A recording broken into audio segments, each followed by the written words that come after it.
Hi welcome back to അസാസ്റ്റെക്. അപ്പോൾ നമ്മൾ ഐഫോൺ 16നെ കുറിച്ച് ജസ്റ്റ് ഒന്ന് നോക്കാൻ പോവുകയാണ്. അപ്പോൾ എന്തൊക്കെയാണ് പുതിയതായി വന്നതും എന്തൊക്കെയാണ് ഇപ്പോഴും ഇല്ലാത്തതെന്നും. അപ്പോൾ ഏറ്റവും മെയിനായിട്ട് വന്ന കാര്യങ്ങൾ പ്രൊസസ്സറാണ്. ഒന്ന് A18 പ്രൊസസ്സറാണ് വന്നത്. കഴിഞ്ഞ കൊല്ലം A16 ആയിരുന്നു, അത് മാറി ഇപ്പോൾ A18 വന്നു. അതുകൊണ്ട് തന്നെ ഓൺ ഡിവൈസ് മെഷീൻ ലേണിംഗും ഒക്കെ ഉണ്ട്. അപ്പോൾ ആപ്പിൾ ഇന്റലിജൻസിന്റെ ഫീച്ചേഴ്സും വർക്കാവും.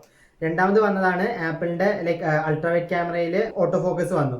അപ്പോൾ ഏറ്റവും മെയിൻ ആയിട്ടുള്ള അഡ്വാൻറ്റേജ് എന്താ വെച്ചാൽ മാക്രോ ഫോട്ടോസ് എടുക്കാൻ പറ്റും. അതേപോലെ തന്നെ അൾട്രാവൈറ്റ് എടുക്കുമ്പോഴും കുറച്ചുകൂടി ക്ലാരിറ്റി കൂടും. മൂന്നാമത് വന്ന ഫീച്ചറാണ് സ്പേഷ്യൽ വീഡിയോസ് എടുക്കാൻ പറ്റുന്ന ഫീച്ചർ, സ്പേഷ്യൽ വീഡിയോസും ഫോട്ടോസും.